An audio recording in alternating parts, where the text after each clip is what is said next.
Hi, everybody. Welcome to 5 Minute Ministries. Today, I want to discuss what happens when God is late.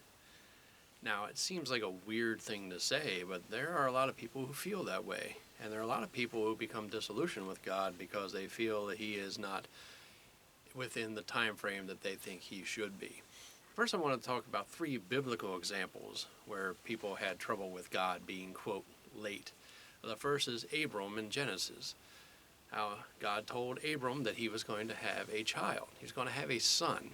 And Abram said, "It's not possible for me to have a son. My wife is barren, and we were both far too old."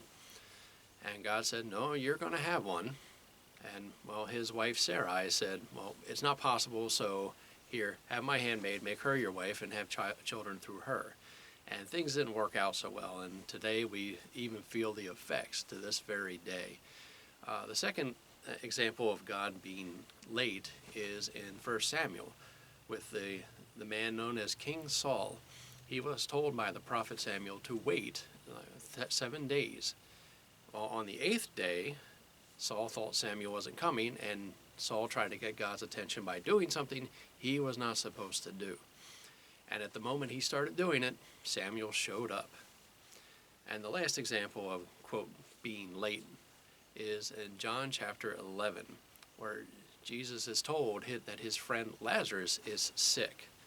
And Jesus does not go right away to Lazarus. He waits until after Lazarus dies. And Lazarus has been dead for 4 days when he finally shows up. Now, Lazarus' sisters, Mary and Martha, come to Jesus and say, "If you had been here, our brother would not have died." Now, in each instance, it seems that God did not show up on time. But here's the thing. God has a different timetable than we do. Our timetable is within the time frame that we know as a 24-hour period or a 7-day week or whatever the case may be. But God does not work based on our timetable. He can certainly work within it. But I can say one thing, He is never late.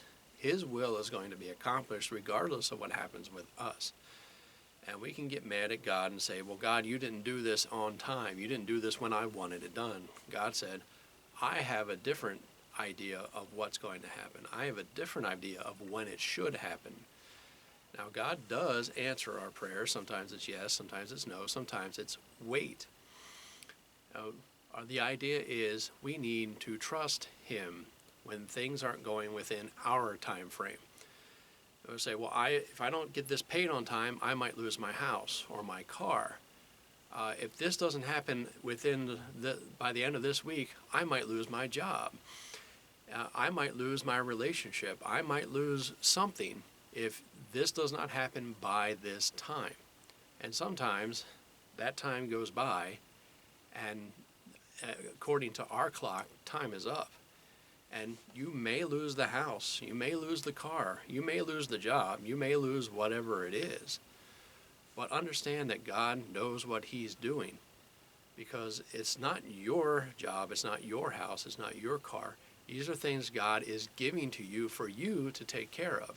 And maybe it's time that He says, "Okay, I have something else for you."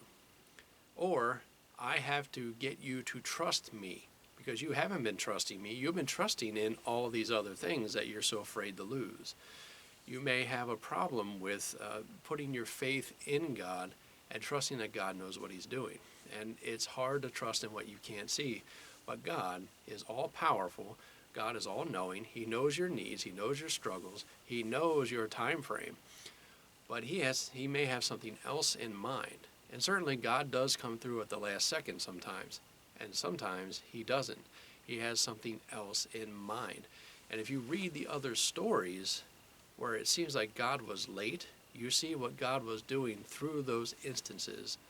And if you just wait on Him, you trust Him, and you bow down and worship Him, and you serve Him faithfully, no matter what happens in your life, you're not worried about, "Oh God, this has to be done by Friday at 3 o'clock, or I'm going to lose this, or I'm going to lose that."